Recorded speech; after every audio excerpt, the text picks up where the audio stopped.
391장 오 놀라운 구세주 예수님. 오 놀라운 구세주 예수의 주 참 능력의 주시로다. 큰 바위 안전한 그곳으로 내 영혼을 숨기시네. 내 마른 땅을 손이 걸어가도 나 피곤치 아니하며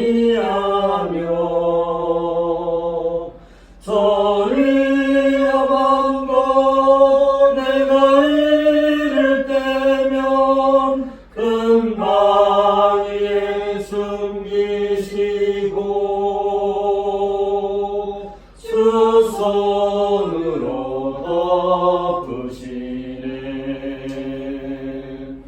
오 놀라운 구세주 예수의 주 내 모든 짐 벗기시네. 죄악에서 날 끌어올리시며 또 나에게 힘 주시네. 내 마른 땅을 손이 걸어가도 나 피곤치 아니하며 저 위험한 곳 내가 이를 빼면 금방 위에 숨기시고 주 손으로 덮으시네. 정량 못할 은혜로 채우시며 늘 성령에 감아주사 큰 기쁨 중 주님을 찬양토록 내 믿음을 도우시네.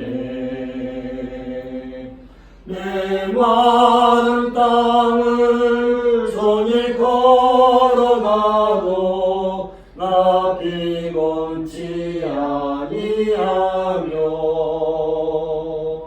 저 위험한 곳 내가 이를 때면 금방 위에 숨기시고 주 손으로 덮으시네. 주 예수님 공중에 임하실 때 나 일어나 맞이하리.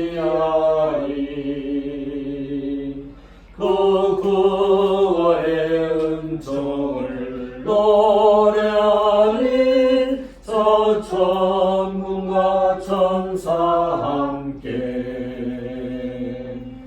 내 마른 땅을 손이 걸어가도 나 피곤치 아니하며 저 위험한 곳 내가 이를 빼면 금방 위에 숨기시고 주 손으로 덮으시네.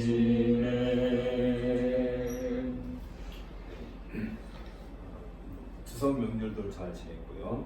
이제 가을이 되어서 우리 건강 잘 지키고 또 그만큼 우리 신앙생활도 열매 맺는 그런 기간이 되기를 기대합니다. 묵상 기도하고 예배 시작합니다.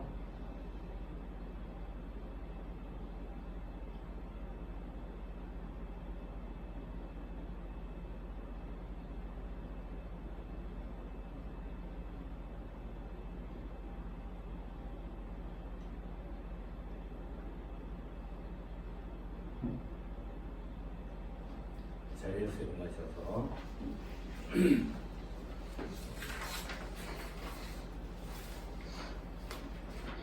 우리 마음을 주님께 들어올려 함께 고백합시다. 우리의 도움은 천지를 지으신 여호와의 이름에 있도다.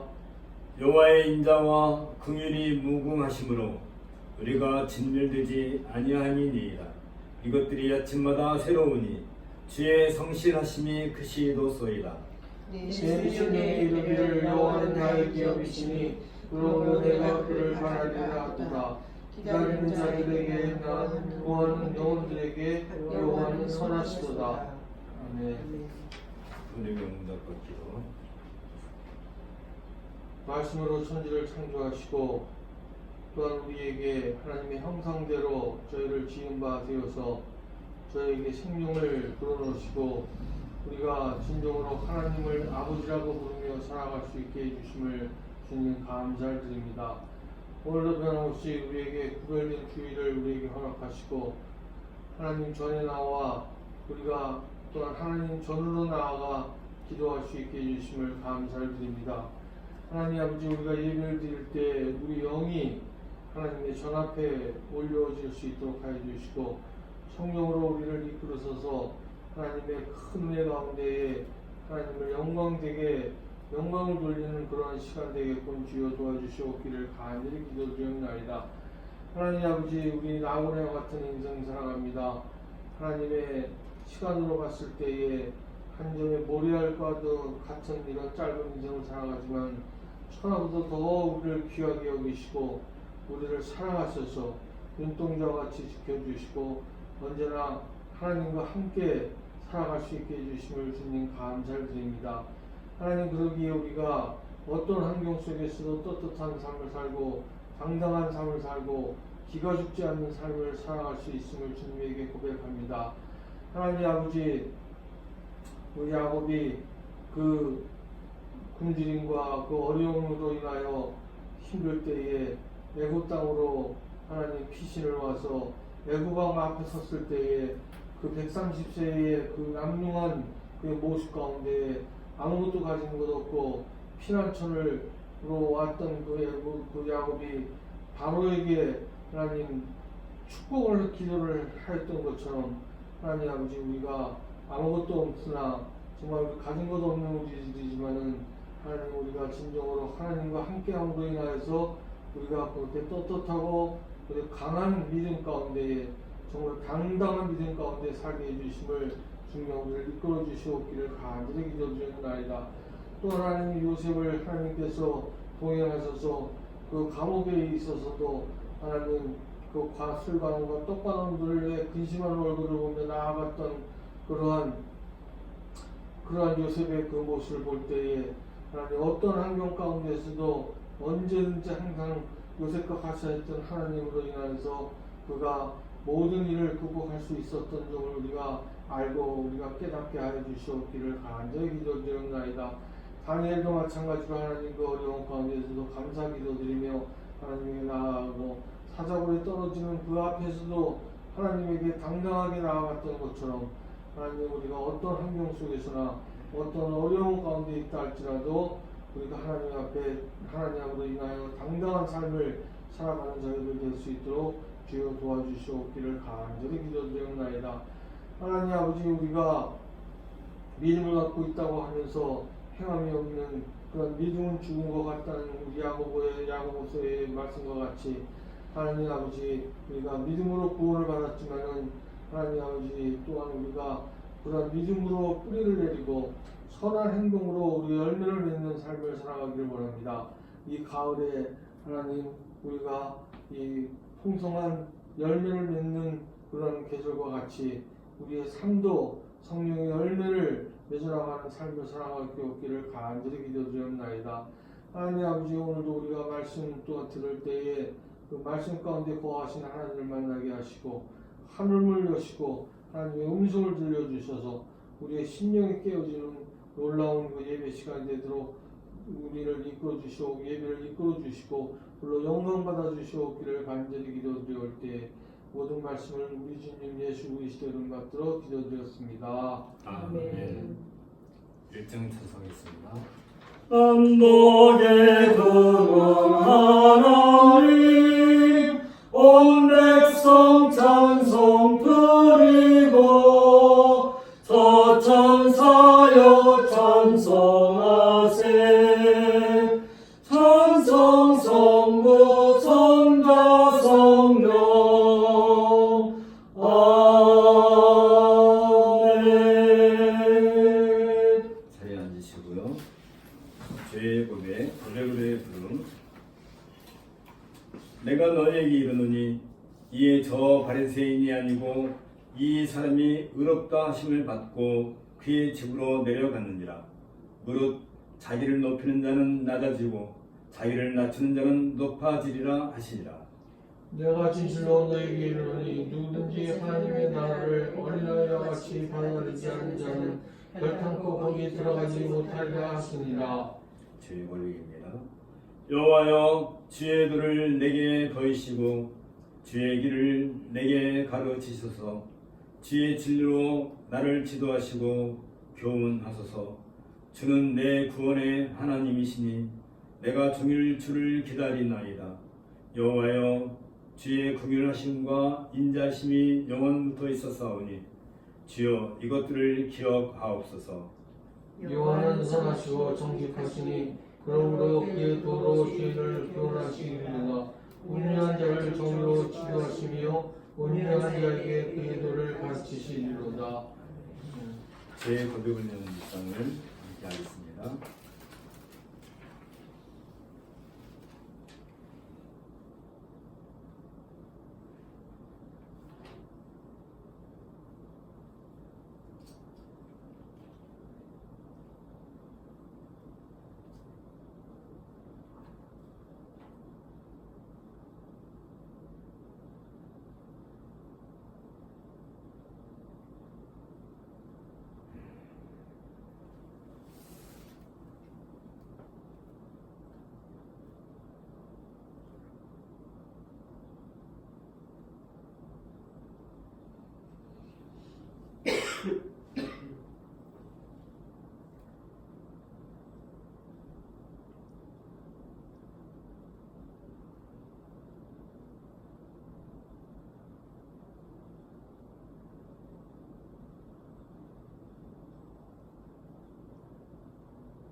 사면과 믿음입니다.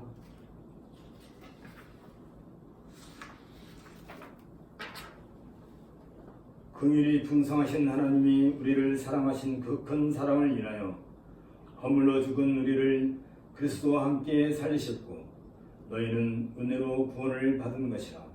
또 함께 일으키사 그리스도 예수 안에서 함께 하늘에 앉히시니 이는 그리스도 예수 안에서 우리에게 자비하심으로써 그 은혜의 지극히 풍성함을 오는 여러 세대에 나타내려 하심이라. 너희는 그 은혜에 인하여 믿음으로 말미암아 구원을 받았으니 이것은 너희에게서 난 것이 아니요 하나님의 선물이라. 행위에서 난 것이 아니니 이는 누구든지 자랑하지 못하게 함이니라. 찬송가 25장입니다. 멜류관 멸류가 나서서 주 앞에 그리세 저 천사 기쁨 노래가 온 땅에 퍼지네. 내 호락에 호서 주 찬송하여라. 온 백성 죄를 속하신 나라의 왕일세. 멸류가 벗어서 주 앞에 그리세 그 손과 몸의 상처가 영광 중 빛나네. 하늘의 천사도 그 영광 보고서 고난의 신비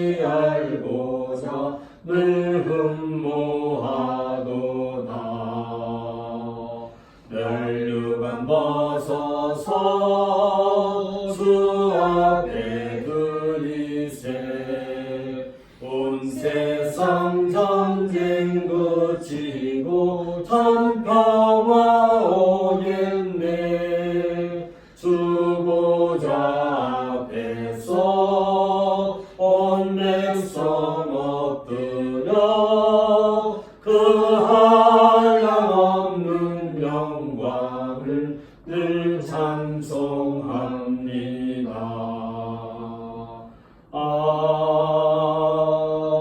아멘. 오늘 성경 낭독은 출애굽기 15장인데 예빈 양 읽어주세요. 출애굽기 15장입니다. 이때 모세와 이스라엘 자손이 이 노래로 여호와께 노래하니 일렀으되 내가 여호와를 찬송하리니 그는 높고 영화로우시니요 맑아 그 탄자를 바다에 던지셨음이로다. 여호와는 나의 힘이요 노래시며 나의 구원이시로다. 그는 나의 하나님이시니 내가 그를 찬송할 것이요 내 아버지의 하나님이시니 내가 그를 높이리로다. 여호와는 용사시니 여호와는 그의 이름이시로다. 그가 바로의 병거와 그의 군대를 바다에 던지시니 최고의 지휘관들이 홍해에 잠겼고 깊은 물이 그들을 덮으니 그들이 돌처럼 깊음 속에 가라앉았도다. 여호와여 주의 오른손이 권능으로 영광을 나타내시니이다. 여호와여 주의 오른손이 원수를 부수시니이다. 주께서 주의 큰 위엄으로 주를 거스르는 자를 엎으시니이다. 주께서 진노를 바라시니 그 진노가 그들을 지푸라기 같이 사르니이다. 주의 코끼니 물이 쌓일 때 파도가 언덕같이 일어서고 큰 물이 바다 가운데 옮기니이다. 원수가 말하기를 내가 뒤쫓아 따라잡아 탈취물을 나누리라. 내가 그들로 말미암아 내 욕망을 채우리라. 내가 내 칼을 빼리니 내 손이 그들을 멸하리라 하였으나 주께서 바람을 일으키심에 바다가 그들을 덮으니 그들이 거센 물에 낱같이 잠겼나이다. 여호와여 신중에 주와 같은 자가 누구이니까 주와 같이 거룩함으로 영광스러우며 찬송할 만한 위엄이 있으며 기이한 일을 행하는 자가 누구이니까 주께서 오른손을 드신즉 땅이 그들을 삼켰나이다. 주의 인자하심으로 주께서 구속하신 백성을 인도하시되 주의 힘으로 그들을 주의 거룩한 처소에 들어가게 하시나이다. 여러 나라가 듣고 떨며 블레셋 주민이 두려움에 잡히며 에돔 두령들이 놀라고 모압 영웅이 떨림에 잡히며 가나안 주민이 다 낙담하나이다. 놀람과 두려움이 그들에게 임하매 주의 팔이 크므로 그들이 돌같이 침묵하였사오니 여호와여 주의 백성이 통과하기까지 곧 주께서 사신 백성이 통과하기까지였나이다. 주께서 백성을 인도하사 그들을 주의 기업의 산에 심으시리이다. 여호와여 이는 주의 처소를 삼으시려고 예비하신 것이라. 주여 이것이 주의 손으로 세우신 성소로소이다. 여호와께서 영원무궁하도록 다스리시도다 하였더라. 하루의 말과 병거와 와병이 함께 바다에 들어가매 여호와께서 바닷물을 그들 위에 되돌려 흐르게 하셨으나 이스라엘 자손은 바다 가운데서 마른 땅으로 지나간지라. 아론의 누이 선지자 미리암이 손에 소고를 잡음에 모든 여인도 그에 따라 나오며 소고를 잡고 춤추니 미리암이 그들에게 화답하여 이르되 너희는 여호와를 찬송하라. 그는 높고 영화로우시니요 맑아 그 탄자를 바다에 던지셨음이로다 하였더라. 모세가 홍해에서 이스라엘을 인도하매 그들이 나와서 수르 광야로 들어가서 거기서 사흘 길을 걸었으나 물을 얻지 못하고 마라에 이르렀더니 그곳 물이 써서 마시지 못하겠으므로 그 이름을 마라라 하였더라. 백성이 모세에게 원망하여 이르되 우리가 무엇을 마실까 하매 모세가 여호와께 부르짖었더니 여호와께서 그에게 한 나무를 가리키시니 그가 물에 던지니 물이 달게 되었더라. 거기서 여호와께서 그들을 위하여 옥도와 율례를 정하시고 그들을 시험하실세 이르시되 너희가 너희 하나님 나 여호와의 말을 들어 순종하고 내가 보기에 이를 행하며 내 계명에 귀를 기울이며 내 모든 규례를 지키면 내가 애굽 사람에게 내린 모든 질병 중 하나도 너희에게 내리지 아니하리니 나는 너희를 치료하는 여호와니라. 그들이 엘림에 이르니 거기에 물샘 묘들과 종려나무 이른 그루가 있는지라. 거기서 그들이 그 물곁에 장막을 치니라. 이는 주님의 말씀입니다. 하나님께 감사드립니다. 연두 및 찬송하겠습니다. 68장.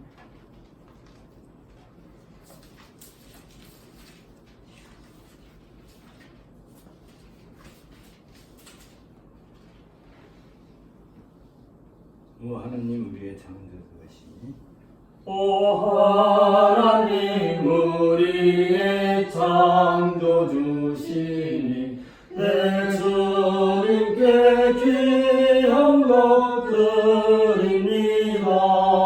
내 주께만 엎드려 경배드리며 내 주의 이름 높이 찬양하네.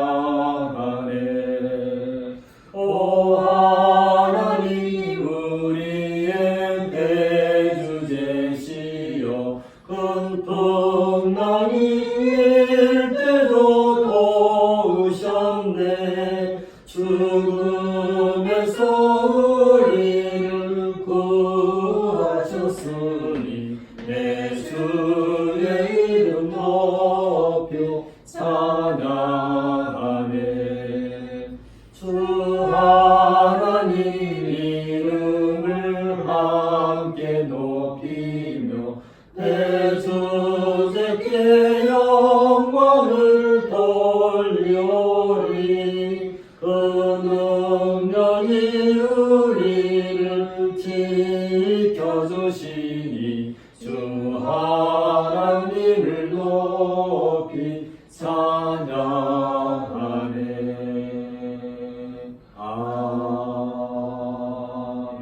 아멘. 함께 기도하겠습니다. 주께서 코에서 나오는 바람 하나로 홍해를 가르시고 주를 거역하는 바로의 그 막강한 군대들을 낙같이 홍해 바다 속에 다 수몰시키신 것을 저희가 기억하옵나이다. 주께서는 말씀만 하시면 마음만 먹으면 못할 것이 없으시며 천하의 대주제로서 우리 성도들에게 주의 권능을 친히 드러내시기를 기뻐하시는 분이시옵나이다. 이런 것들을 우리가 돌이켜 생각해 볼 때 하나님께 영광과 찬송을 돌려옵나이다. 하나님, 우리가 얼마나 비천한 존재이고 연약하고 나약한 존재인지요. 하나님께서 한순간도 우리를 모른다 하시고 외면하시고 버리신다면 우리는 그저 이 땅에서 천박한 생활을 살 수밖에 없사옵고 우리의 영혼조차도 어둠 속에 깊이 빠져서 아무것도 바르게 볼 수 없으며 마치 벽에 갇히운 산송장처럼 아무 능력도 행할 수도 없고 또 기이한 주의 능력을 증거할 재주도 없는 것을 저희가 익히 고백하지 않을 수 없사옵나이다. 이러한 가운데 있음에도 불구하고 친히 저희를 하나님의 우편에 세우시고 주의 능력으로 부활시키신 그리스도 예수 안에서 이제 새 생명을 얻게 하시고 주의 거룩한 몸된 교회의 회원으로 불러주시오니 이에 대하여 감사를 드려옵나이다. 우리가 연약한 가운데 있다 할지라도 나약하고 비천하고 또 말로 할 수 없는 불쌍한 처지에 있다 할지라도 하나님은 결코 외면하지 않으려 하시고 우리를 기어이 깨끗하게 물르시시며 새 옷을 입히심으로써 거룩한 주의 자녀로 높이 세우실 것을 또한 약속하여 주셨사온즉 하나님이여 우리가 이러한 하나님의 권능 가운데서 우리의 참 생명을 마음껏 누리고 우리의 입술을 열어서 하나님을 찬양하는 일에 우리가 조금도 옹색하지 않도록 주께서 은혜를 더하여 주셨기를 간절히 바라고 나옵나이다.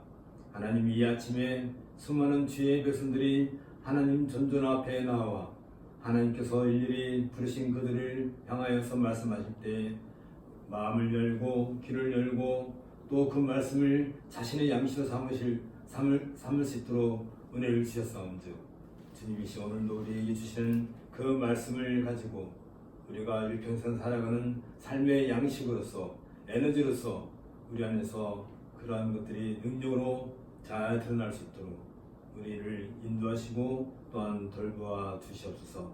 하나님, 한국교회가 이 일에 있어서 다른 것에 참여하지 아니하고 온전히 하나님을 바르게 이해하고 바르게 예배하는 일에 온 교회가 한 뜻, 한 마음을 가지고 전진해 나갈 수 있는 은혜를 더하여 주옵소서. 많은 교회들이 있지만 정말 하나님을 향하여 나아가지 아니하고 세상의 여러 가지 탐욕과 재리를 향하여서 나아가는 것들을 볼 때 참으로 마음이 안타깝기 그지없사옵나이다. 주님이여 불쌍히 여겨 주시옵고 이 교회들이 오로지 그리스도 예수만을 바라보고 전진해 나가는 그러한 믿음을 더 굳건하게 세우며 그로 말미암아 이 교회들을 통하여서 한국 사회가 우리나라가 더욱더 든든해지며 또 온 민족이 한 뜻을 이루어 우리 하나님께 경배하는 날이 속히 이룰 수 있도록 주께서 은혜를 더하여 주옵소서. 교회가 하나님을 예배하는 것 외에 다른 것으로 만족을 누리는 그러한 비참한 일이 생기지 않도록 주께서 또한 은혜를 더하여 주옵소서.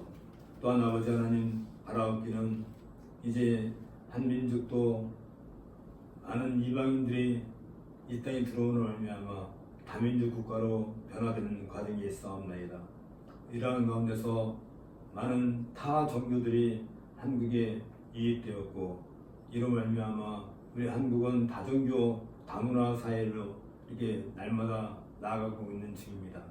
이러한 가운데서도 우리가 하나님을 바르게 아는 일에 있어서 더 열심을 내고 또 그럼으로써 그들에게 참 하나님의 그 살아계심과 능력과 권세를 증거하는 그러한 교회들이 될 수 있도록 은혜를 더하여 주셨기를 간절히 바라고 원합니다. 하나님, 세상에 얼마나 많이 변화가 있는지요. 그러한 가운데서도 영원전부터 지금까지 하나님의 말씀은 한 번도 바뀐 적이 없고 하나님께서 구원을 베푸시고자 하신 그 능력은 한 번도 바뀐 적이 없는 것을 저희가 역사 속에서 보았습니다. 이제 이 민족에게도 또 이 한 민족 우리 한국 땅에도 주께서 은혜를 함께 하셔서 만세전부터 이루신 그 구원의 능력을 친히 성취해 나가시고 또 그 가운데서 하나님의 그 능력을 증거하는 교회들이 많이 세워지는 그런 은혜를 더하여 주셨기를 간절히 바라고 원합니다. 자칫 한국교회가 멸망의 길에 들어설까봐 심히 두렵사옵니다. 이럴 때 타 종교인들이 우리 기독교인들을 바라볼 때 너희 하나님이 어디 있느냐, 너희 신이 누구냐 하고 묻는 일들이 생기지 않을까 두렵사옵나이다. 하나님, 우리가 기꺼이 우리의 목숨을 바쳐서라도 이 거룩한 교회를 지켜내는 일에 우리가 최선을 다하는 그러한 믿음을 갖게 하여 주옵소서.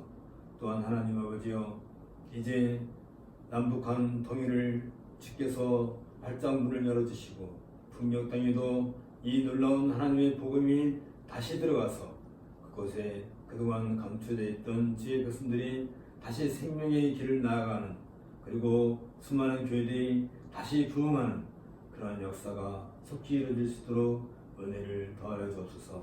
또한 하나님 아버지, 기도하기는 세상 여러 곳에 나가 있는 수많은 선교단체와 선교사들을 위하여 기도합니다. 그들이 여러 어려움 가운데서도 문화적인 충격 가운데서도 우리 하나님의 말씀을 증거하기 위해서 오늘도 지금도 온 마음을 기울여서 선교 활동을 하는 것을 저희가 기억하옵나이다.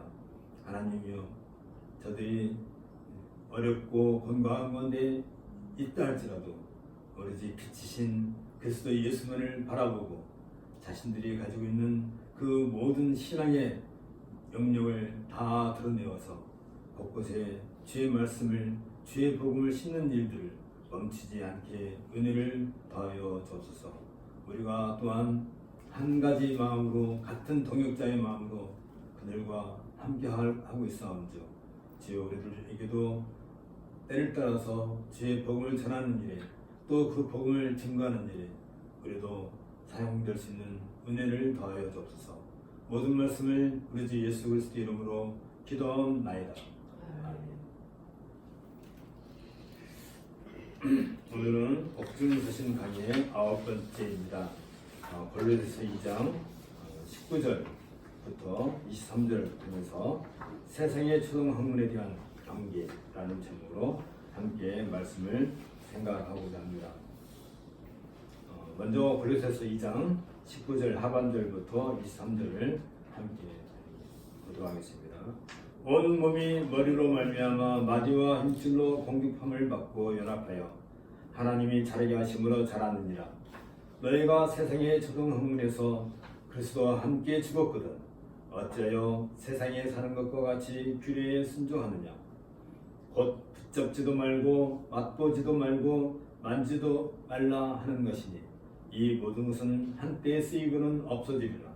사람의 명령과 가르침을 따르느냐. 이런 것들은 자의적 숭배와 겸손과 몸을 괴롭게 하는 데는 지혜 있는 모양이라. 오직 육체에 따르는 것을 금하는 데는 조금도 유익이 없느니라. 우리가 앞서 보았던 것처럼 골로새서 2장 8절부터 19절에 따르면 이 리쿠스 계곡에 있는 교회들을 위협하고 있는 거짓 가르침의 주장들은 다음과 같이 정리할 수 있습니다. 하나님께 나아가기 위해서는 육체를 부정하고 음식규례 및 엄격한 금욕주의를 따라야 한다고 그들은 주장을 했습니다. 그리고 하나님께 나아가기 위해서는 천사와 같은 중보자를 통해서만 가능하다고 그들은 또한 주장을 했습니다. 또 신적 현존에 들어가서 숭배자나 또 신에게 귀중한 그런 신앙인이 되기 위해서는 금식과 금욕적 행동을 요구하는 일련의 과정을 받아들여야 한다고 그렇게 요구했던 것입니다. 이들의 주장 그 이면에는 금욕주의나 혹은 천사 숭배와 같은 인위적인 겸손을 앞세워서 자기를 부인하려는 종교적 형식과 실천을 옹호하려는 의도가 숨겨져 있는 것을 우리가 알고 있습니다. 이러한 행위들은 바울이 전파한 복음보다 더 우월하고 만족스러운 자기 제어와 황홀경과 같은 환상적 체험을 가질 수 있다고 그들은 주장을 했던 것입니다. 이러한 주장들은 당시 사람들에게 상당히 매력적인 그런 종교 행위로 보일 수 있었을 것입니다. 왜냐하면 거짓 가르침에 따른다는 것은 무아지경이나 황홀경을 체험하게 됨으로써 지금보다 더 고상한 단계로 올라가는 것처럼 보일 수 있었으며 이런 단계에 도달한다는 것은 다른 사람들보다 한 수 위의 특별한 그룹인 뛰어난 그리스도인 슈퍼 크리스찬들이 될 수 있다는 인간의 욕망을 자극하기 때문입니다. 반면에 바울은 하늘로부터 계시된 영적인 지혜와 지식의 보화가 되시는 그리스도를 거부하는 이 사람들의 주장을 단호하게 거부하고 있습니다. 인간이 자기 자신의 이해력을 의지하면서 전적으로 세상 지식의 통찰력을 따라 행하는 사람들은 마태복음 16장 17절에 있는 것처럼 이를 내게 알게 하면은 혈육이 아니고 하늘에 계신 내 아버지시라고 하신 그리스도의 가르침을 거부하는 것과 같습니다. 하나님의 말씀과 성령의 조명이 없는 지혜와 지식은 결코 견실함을 가지지 못합니다. 이런 것들은 공허하고 허망한 과장일 뿐입니다. 왜냐하면 이런 거짓 주장들은 그리스도와 관련되어 있지 않으며 그리스도에게 의존해 있지도 않기 때문입니다. 만물은 그리스도에게서 나오고 그리스도는 만물의 머리이십니다. 때문에 천사 숭배와 같은 방법으로 신성에 도달한다는 거짓 가르침은 만물의 머리이신 그리스도와 무관한 것들에게 구원의 희망을 주는 것과 같습니다. 그리스도는 구원을 이루시기에 있어서 전능하신 분이시며 지혜와 지식의 모든 보화가 그 안에 담겨 있는 것입니다. 이에 바울은 여기 19절에서 온몸이 머리로 말미암아 마디와 힘줄로 공급함을 얻고 연합하여 하나님이 자라게 하심으로 자랐느니라고 밝혀주고 있습니다. 그들이 머리이신 그리스도와 연결되지 않았다는 것은 그리스도가 아닌 다른 것들에게 희망을 두고 있다는 사실에서 이미 확인되었습니다. 이것은 머리와 분리된 사지가 생명을 잃어버리는 것과 같이 그리스도를 머리로 모시지 않는 가르침은 그 안에 생명이 없음을 의미하는 것입니다. 그리스도와의 관계를 상실한다는 것은 구원의 실체를 얻는 길을 상실하는 것과 같습니다. 반면에 그리스도와 연합한다는 것은 그리스도 안에 있는 신성의 충만함 속에서 삶을 살 수 있는 열쇠가 되는 것입니다. 마디와 힘줄은 몸의 모든 지체를 서로 연결시킴으로써 머리로부터는 생명력을 온 몸에 미치게 해줍니다. 때문에 그리스도의 몸인 성도들은 머리이신 그리스도 아래 서로 연결되어 있을 때만 성장할 수 있는 것입니다. 우리 주님께서도 나는 포도나무요 너희는 가지니 저가 내 안에 내가 저 안에 있으면 이 사람은 과실을 많이 맺나니 나를 떠나서는 너희가 아무것도 할 수 없습니다. 고 말씀하신 바 있습니다. 하나님이 자라게 하심으로 자라느니라는 말의 의미가 바로 여기에 있습니다. 하나님은 모든 것을 성장하게 하시는 것이 아니라 그리스도와 연합되어 있는 상태에서만 성장하게 하시기 때문입니다. 이와 관련해 바울은 에베소서 4장 13절부터 24절에서 보다 확실하게 해설해 주고 있습니다. 우리가 다 하나님의 아들을 믿는 것과 아는 일에 하나가 되어 온전한 사람을 이루어 그리스도의 장성한 분량이 충만한 데까지 이르리니 이는 우리가 이제부터 어린아이가 되지 아니하며 사람의 속임수와 간사한 유혹에 빠져 온갖 교훈의 풍조에 밀려 요동하지 않게 하려 함이라. 오직 사랑 안에서 참된 것을 하여 범사에 그에게까지 자랄지라. 그는 머리니 곧 그리스도라. 그에게서 온몸이 각 마디를 통하여 도움을 받음으로 연결되고 결합되어 각 지체의 분량들을 역사하여 그 몸을 자라게 하며 사랑 안에서 스스로 세우느니라. 그러므로 내가 이것을 말하며 주 안에서 증언하노니 이제부터 너희는 이방인이 그 마음에 허망한 것으로 행함같이 행하지 말라. 그들의 총명이 어두워지고 그들 가운데 있는 무지함과 그들의 마음이 굳어짐으로 말미암아 하나님의 생명에서 떠나 있도다. 그들이 감각 없는 자가 되어 자신을 방탕에 방임하여 모든 더러운 것을 욕심으로 행하되 오직 너희는 그리스도를 그같이 배우지 아니하였느니라. 진리가 예수 안에 있는 것 같이 너희가 참으로 그에게서 듣고 또한 그 안에서 가르침을 받았을진데 너희는 유혹의 욕심을 따라 썩어져가는 구습을 따르는 옛사람을 벗어버리고 오직 너희의 심령이 새롭게 되어 하나님을 따라 의와 진리의 거룩함으로 지으심을 받은 새 사람을 이루라. 여기서 바울이 밝히 말하고 있는 것처럼 하나님이 자라게 하심으로 자라느니라는 이 말씀은 우리가 다 하나님 아들을 믿는 것과 아는 일에 하나가 되어 온전한 사람을 이루어 그리스도의 장성한 분량이 충만한 데까지 이르는 것이며 동시에 이는 우리가 이제부터 어린아이가 되지 아니하여 사람의 속임수와 간사한 유혹에 빠져 온갖 교훈의 풍조에 밀려 요동하지 않게 하려 함이라는 말씀을 통해서 그 의미가 더욱 확실하게 드러나고 있습니다. 아울러 이 말씀, 다시 말하면 하나님이 자라게 하심으로 자라느니라는 이 말씀은 진리가 예수 안에 있는 것 같이 너희가 참으로 그에게서 듣고 또한 그 안에서 가르침을 받았을 텐데 너희는 유혹의 욕심을 따라 썩어져가는 구습을 따르는 옛사람을 벗어버리고 오직 너희의 심령이 새롭게 되어 하나님을 따라 의와 진리의 거룩함으로 지으심을 받은 새 사람을 입으라는 말에서 그 의미가 더 강조되고 있는 것입니다. 여기에서 분명히 알 수 있는 것처럼 하나님의 자라게 하심은 무엇보다도 우리들이 하나님의 아들을 믿는 것과 아는 일을 통해서만 가능하다는 사실입니다. 이것 외에 다른 것으로는 결코 우리가 자랄 수 없습니다. 이렇게 하나님의 자라게 하심으로 장성할 때 하나님은 우리를 사람들의 속임수와 간사한 유혹에 빠져 온갖 거짓 풍조에 밀려 요동하지 않게 하시며 나아가서 속임수와 간사한 유혹에 빠져 온갖 거짓 풍조에 빠져 있던 옛사람을 벗어버리고 하나님을 따라 의와 진리의 거룩함으로 지으심을 받은 새 사람을 입게 되는 것입니다. 이처럼 허황된 거짓 가르침에 대한 바울의 반론은 전적으로 기독론적 관점에 연결되어 있습니다. 그리스도는 보이지 않는 하나님의 형상이시기 때문에 하나님께서는 성육신하신 그리스도를 통해 자신을 계시하십니다. 이 사실을 모를 때 사람들은 하나님께 접근하는 방법과 그 방법을 꿈과 같은 환상으로 얻을 수 있다고 생각을 하는 것입니다.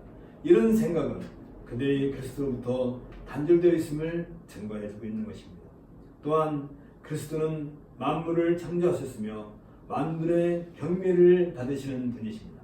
하늘과 땅에서 보이는 것들과 보이지 않는 것들과 혹은 보좌들이나 주관자들이나 정사들이나 권세들이나 만물은 오로지 그리스도를 위해 존재하는 것입니다. 이 사실을 거부할 때 사람들은 천사와 같은 세력들을 통해 하나님께 접근하기 위해서 그것들을 숭배해야 한다고 오해하게 되는 것입니다. 그리고 그리스도는 교회의 유일한 중보자인 하나님의 아들이십니다. 그리스도는 죽은 자들 가운데서 먼저 나신 자로서 교회의 머리가 되십니다. 따라서 하나님은 그리스도 외에 다른 중보자를 우리들에게 주시지도 않으셨고 또 그리스도 외에 다른 중보자를 필요로 하지 않으십니다. 모든 피조물이 그 아들이신 그리스도 예수 안에서 자신을 나타내신 하나님께 복종해야 하는 것처럼 천사들 역시 하나님께 복종하는 존재일 뿐이지 결코 중보자가 아니기 때문입니다.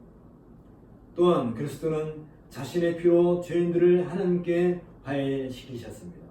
때문에 그리스도의 화해 사역이 아닌 다른 방법, 즉 율법의 규례나 의식과 같은 것으로 그리스도의 십자가를 대신할 수 없는 것입니다. 율법의 규례들은 십자가의 그림자에 불과할 따름입니다. 만일 이러한 율법의 규례들로 돌아가도록 한다면 그것은 과거로 되돌아가게 하는 것으로 실체가 아닌 그림자 속에 머무르는 행위와 다를 바 없습니다. 앞서 바울은 거짓 가르침에 대해 내가 이것을 말하면 아무도 교묘한 말로 너희를 속이지 못하게 하려 함이니 라고 경배하면서 이 교묘한 말을 가리켜 사람의 유전을 따르는 철학과 헛된 속임수라고 지적한 바 있습니다. 심지어 하나님의 율법을 앞세운다 할지라도 율법은 예식과 규례의 법칙이며 구원에 따르는 방편으로는 십자가에 못 박혀 죽었기 때문에 그 혈액이 이미 폐지되었습니다. 따라서 그 이후로는 먹는 것과 마시는 것 등에 대한 사람들이 만든 교훈들 역시 폐지되어야 한다고 바울은 강조한 바 있습니다. 따라서 사람들이 만든 규례와 규정 및 그것들의 바탕을 둔 가르침들은 한갓 유치한 교훈이나 세상의 초등학문에 불과하고 마는 것입니다. 이와 같은 초등학문은 그리스도 및 그리스도의 구원과 아무런 관련이 없습니다. 이에 바울은 여기 20절에서 너희가 세상의 초등학문에서 그리스도와 함께 죽었거든 어찌하여 세상에 사는 것과 같이 규례에 순종하느냐 라고 말하면서 최종적인 결론으로 이끌고 있습니다. 사람들의 육체적 욕망에 근거하고 있는 세상의 초등학문과 율법의 규례들이라는 것들은 더 이상 그리스도 예수 안으로 부름받은 성도들에게 아무런 효력을 발생하지 않는 것입니다. 이것은 성도들이 그리스도와 함께 십자가에 못 박혀 죽었던 것과 마찬가지로 성도들 역시 그것들에 대해서 죽은 것과 같기 때문입니다. 갈라디아서 2장 19절 20절에서 보면 내가 율법으로 말미암아 율법을 향하여 죽었나니 이는 하나님을 향하여 살려 함이니라. 내가 그리스도와 함께 십자가에 못 박혔나니 그런즉 이제는 내가 사는 것이 아니요 오직 내 안에 그리스도께서 사신 것이라. 이제 내가 육체 가운데 사는 것은 나를 사랑하사 나를 위하여 자기 몸을 버리신 하나님 아들을 믿는 믿음 안에서 사는 것이라. 그런 바울의 말과 같이 성도들은 율법을 향하여 죽임을 당하였고 율법 또한 성도들을 향하여 죽임을 당했던 것입니다. 이것은 바울이 강조하고 있는 이신칭의 신학에 근거하고 있습니다. 바울은 이신칭에서 말하는 믿음과 관련하여서 갈라디아서 2장 16절에서 명확하게 선언하고 있는데 사람이 의롭게 되는 것은 율법의 행위로 말미암음이 아니요 오직 예수 그리스도를 믿음으로 말미암은 줄 알므로 우리도 그리스도 예수를 믿나니 이는 우리가 율법의 행위로서가 아니고 그리스도를 믿음으로써 의롭다함을 얻어야 함이라. 율법의 행위로서는 의롭다함을 얻을 육체가 없느니라. 성도들은 그리스도와 함께 죽었으며 그리스도의 은혜로 말미암아 율법의 규례들로부터 자유하게 되었으므로 율법의 규례들에게 더 이상 속박되어 있지 않는 것입니다. 이 사실이 분명하다면 우리는 하나님이 자라게 하심으로 자라느니라는 원칙에 따라서 너희가 세상의 초도 학문에서 그리스도와 함께 죽었거든 어찌하여 세상에 사는 것과 같이 규례에 순종하느냐. 이런 바울 사도의 가르침에 우리는 귀를 기울여야 할 것입니다. 거짓 가르침을 주장하는 자들은 육체의 방종을 해결하기 위해서 철저한 금욕주의를 강조했습니다. 이와 관련해 바울은 그들이 주장하고 있는 내용을 가져와서 곧 붙잡지도 말고 맛보지도 말고 만지도 말라 하는 것이니 라는 이 말로서 좀 더 적나라하게 그들의 잘못된 주장들을 반박하고 있습니다. 처음에 그들은 음식을 손으로 붙잡지 말라고 그렇게 말합니다.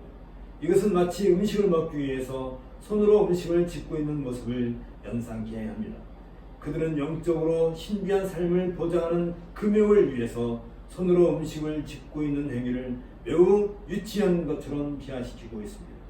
그리고 나서 사람들이 자기들의 가르침에 따르게 되면 이번에는 맛보지 말라고 그렇게 가르칩니다. 다시 말하면 음식을 입에 넣는 행위를 금하게 하는 것입니다. 그리고 좀 더 수준 높은 심화된 상태를 위해 나중에는 아예 음식을 만지지도 말라고 주장을 합니다. 마치 이 장면은 에덴 동산에서 최초 하와가 범죄한 상태가 어땠는지를 돌아보게 합니다. 여자가 뱀에게 말하되 동산 나무의 열매를 우리가 먹을 수 있으나 동산 중앙에 있는 나무의 열매는 하나님의 말씀에 너희는 먹지도 말고 만지지도 말라 너희가 죽을까 하노라 하셨느니라 는 그렇게 말하는 장면을 우리는 연상할 수 있습니다. 알다시피 하나님은 사람에게 먹지 말라고 말씀하시지 않으셨습니다. 창세기 2장 16절 17절에 보면 여호와 하나님이 그 사람에게 명하여 이르시되 동산 각종 나무의 열매는 네가 임으로 먹되 선악을 알게 하는 나무의 열매는 먹지 말라 네가 먹는 날에는 반드시 죽으리라 하시니라. 그렇게 말씀하셨습니다. 하나님이 규정하신 말씀은 오로지 동산 중앙에 있는 선악을 알게 하는 나무의 열매 안에서 먹지 말라고 하신 것입니다.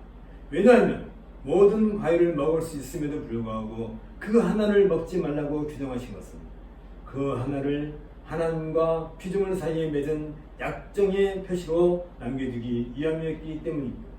그런데도 하와는 하나님과 맺은 이 거룩한 약정과는 상관이 없는 새로운 규정, 곧 먹지도 말고 만지지도 말라는 새로운 규정을 만들어 내었던 것입니다. 마찬가지로 이 거짓 가르침을 주장하는 사람들 역시 갈수록 새로운 규례를 만들면서 전혀 사람들을 얽어매고 있었던 것입니다. 그들은 처음에는 음식을 손으로 움켜쥐지 말라고 하면서 마치 음식을 탐하는 것은 저급한 사람들이 하는 것처럼 분위기를 조장함으로써 사람들의 내면에 감춰져 있는 욕망을 제어하려고 제시합니다. 그리고 나서는 아예 음식을 입에 넣지도 말라고 부추깁니다. 이런 분위기에서 음식을 먹는 행위는 아주 흉악한 범죄를 저지른 것 같은 것으로 취급합니다. 이렇게 분위기가 만들어지고 난 후에는 아예 음식을 만지지도 말라고 다그칩니다. 이 세상에서 사람들에게 음식을 만지지도 말라고 만들 수 있는 권한을 가진 사람은 아무도 없습니다. 심지어 하나님도 그렇게 말씀하지 않으셨습니다.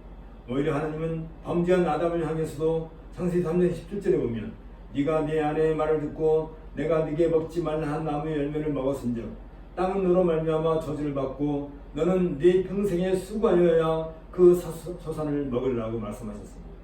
비록 범죄한 이유 때문에 평생 땀을 흘려야 하는 수고를 할지라도 땅의 소산인 음식을 먹지도 말고 만지도 말라고 하지 않으셨습니다. 그런데도 이런 거짓 주장을 하는 사람들은 사람들의 욕망을 저지하거나 제어할 능력도 없음에도 불구하고 엉뚱한 규례를 만들어 그 욕망을 저지하거나 제어하라고 붙이고 있는 것입니다. 그러나 이런 규례를 가지고서는 사람들의 본능적 욕구뿐만 아니라 근본적인 동기에서 나오는 실질적인 문제들에 대해서도 아무런 도움을 주지 못하는 것입니다. 왜냐하면 외적인 규범이나 규례를 통해서는 근본적인 변화로 인해 얻을 수 있는 궁극적인 목적을 얻을 수 없기 때문입니다.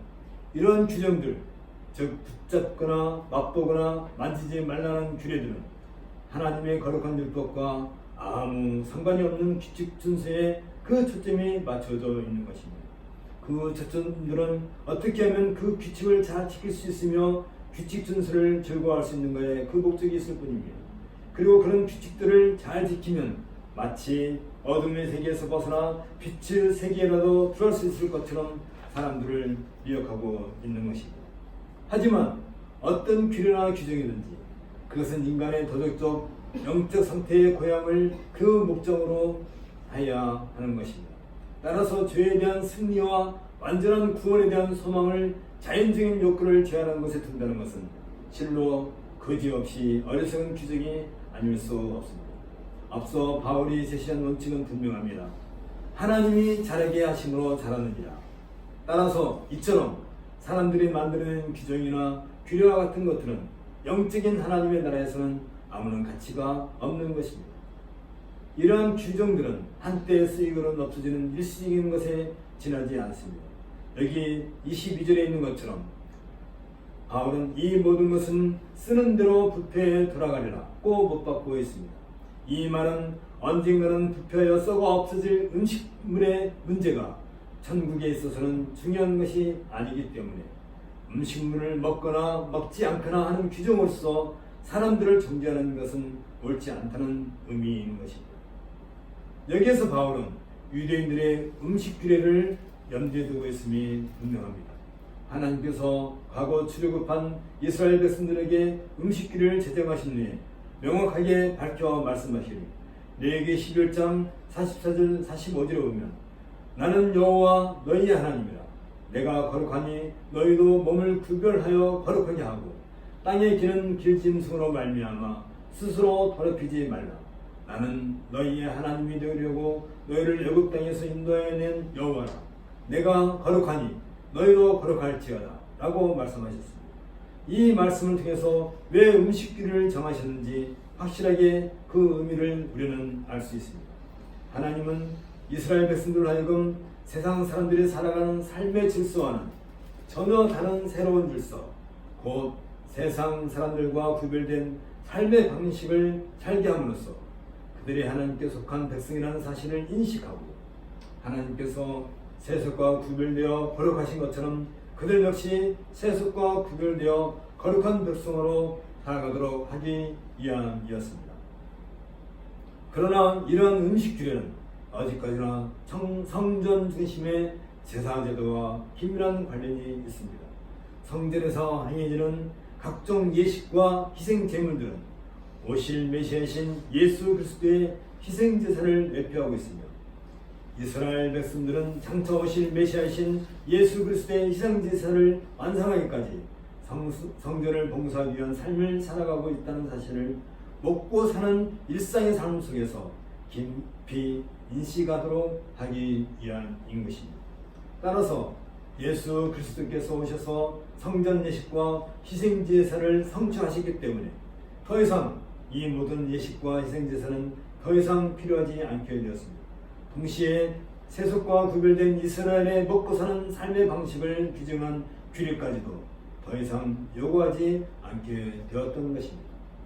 우리 주님께서도 마태복음 15장 17절에서 입으로 들어가는 모든 것은 벼로 들어가서 뒤로 내어버려지는 줄을 알지 못하느냐고 말씀하셨듯이 먹는 것이 더 이상 그 누구에도 규례가 될 수 없는 것입니다.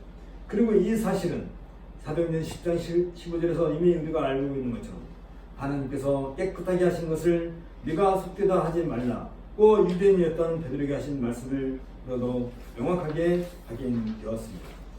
이에 바울은 로마서 14장 17절에서 하나님의 나라는 먹는 것과 마시는 것이 아니요 오직 성령 안에서 의와 평강과 희락이라고 말한 바 있습니다.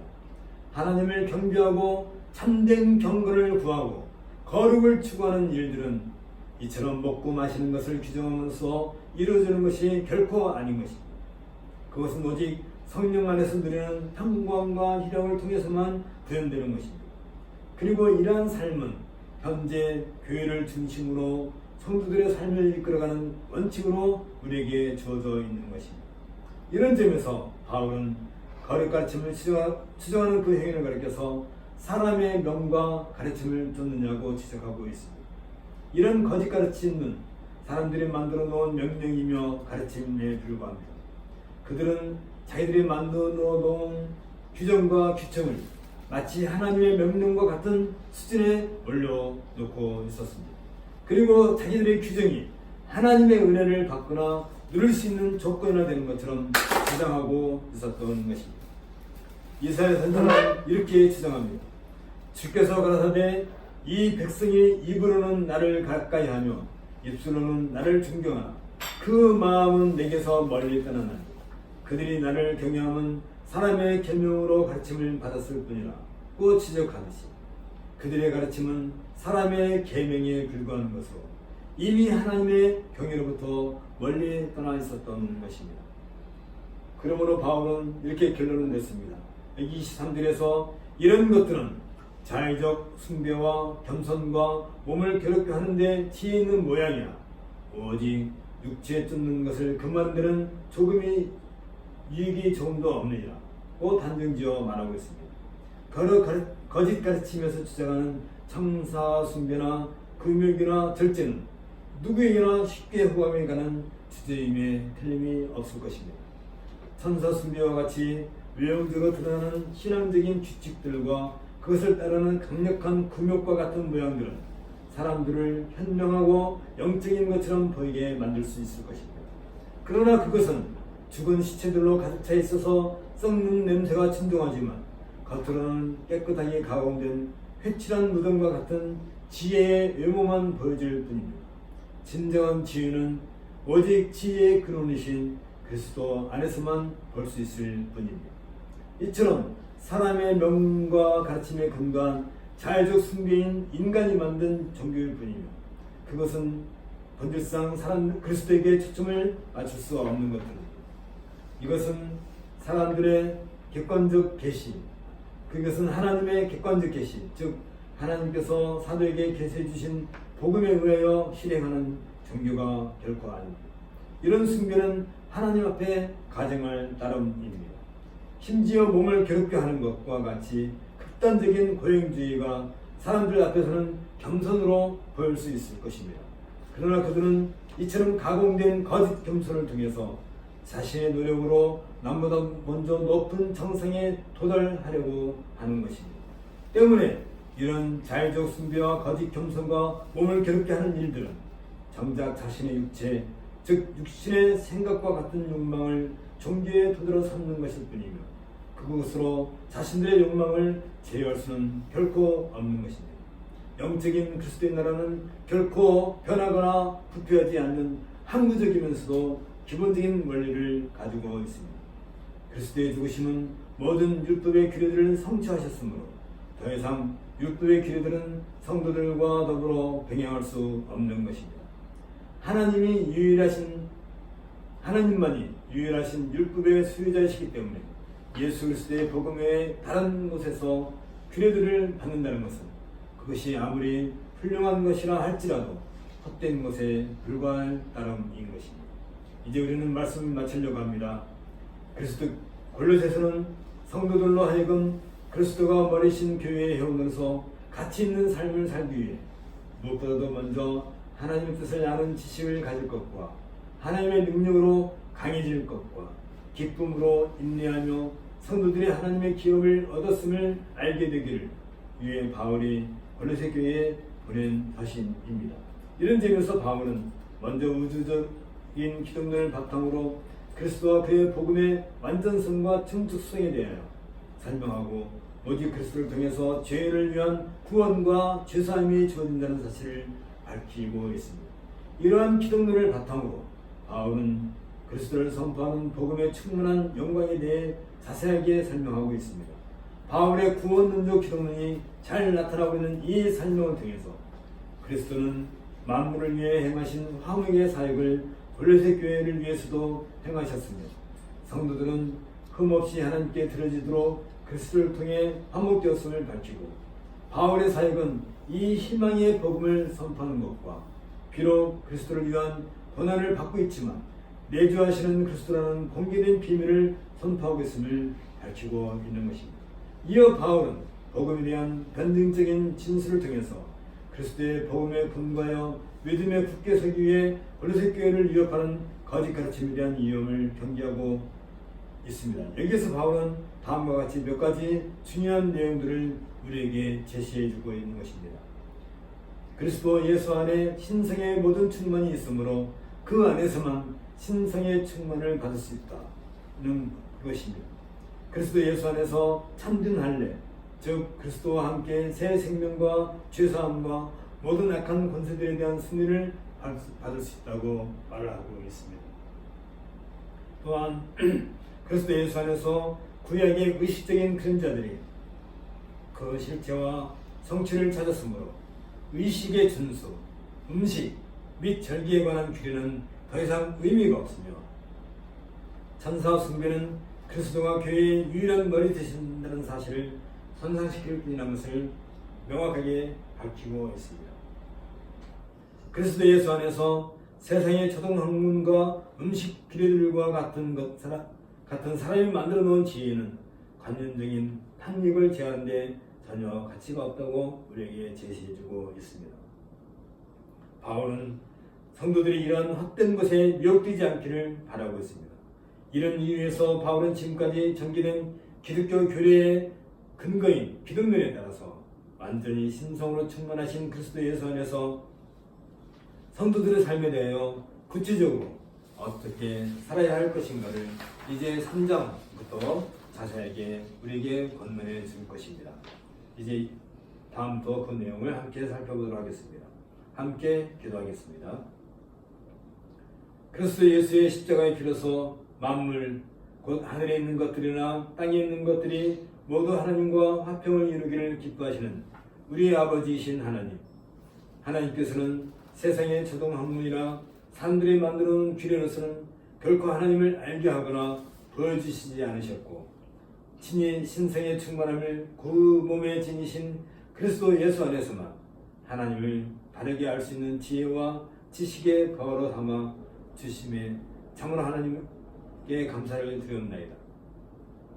이제 우리는 참된 지혜와 지식의 부하가 되시는 그리스도 예수 안에서 하나님의 뜻을 아는 지혜와 지식을 얻고 이로써 교회의 머리가 되시는 그리스도에 연합하여 한 몸을 이룸으로써 하나님의 능력으로 굳게 다져진 군사들인 새 사람이 되어서 이 세상의 어떤 고난과 고통 가운데서도 기쁨으로 인내하며 하나님께서 친히 성도들을 위해 예비하신 하나님의 기업을 누리게 되기를 소원하옵나이다. 비록 세상 사람들은 자기들이 만들어 놓은 온갖 지혜와 지식으로 힘을 구축하고 그 힘을 바탕으로 반시국적인 사상과 문화를 앞세워 우리 성도들을 어떻게든지 넘어뜨리려고 할지라도 우리는 굳건한 믿음으로 하늘의 소망을 바라보며 담대하게 살아갈 수 있도록 은혜를 더하여 주옵소서. 우리가 혹시라도 이 세상 속에서 헛된 것들에 미혹되어 넘어지지 않도록 그리고 어떠한 고난 속에서도 우리의 믿음을 포기하지 않도록 우리를 붙잡아 주시고 우리의 연약함을 불쌍히 여기시어서 무엇보다도 그리스도 예수를 믿는 믿음을 고백하는 교회의 보살핌 속에서 참된 믿음의 길을 걸어갈 수 있도록 이끌어 주옵소서. 주 예수 그리스도의 이름으로 기도하옵나이다. 이제 자리에서 일어나셔서 85장 같이 찬송하겠습니다.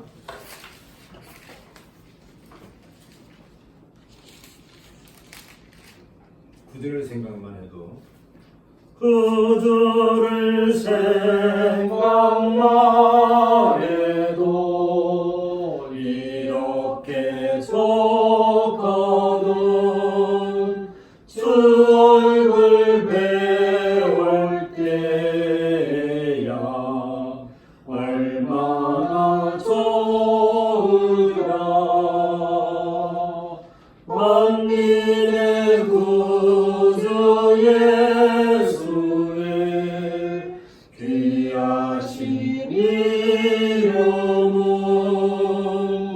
천지에 있는 이름 중 이할 데 없도다. 참회게 하는 자에게 소망이 되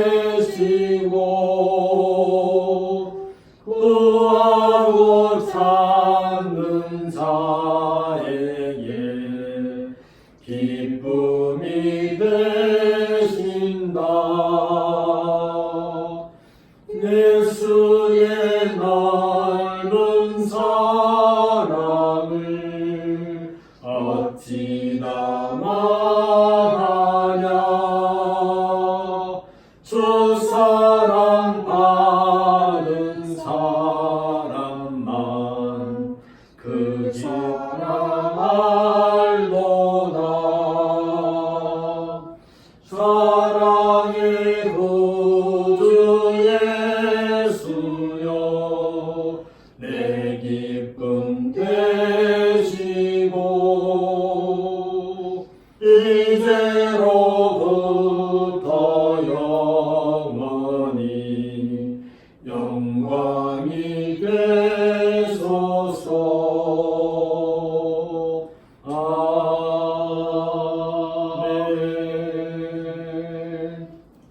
주 예수 그리스도의 은혜와 하나님의 사랑과 성령의 교통하심이 너희 무리와 함께 있을지어다. 3장 찬송하겠습니다. 성부 성자 성령 찬송과 영광 돌려보내세. 대초로 지금까지 또 영원 무궁토록 성삼위께 영광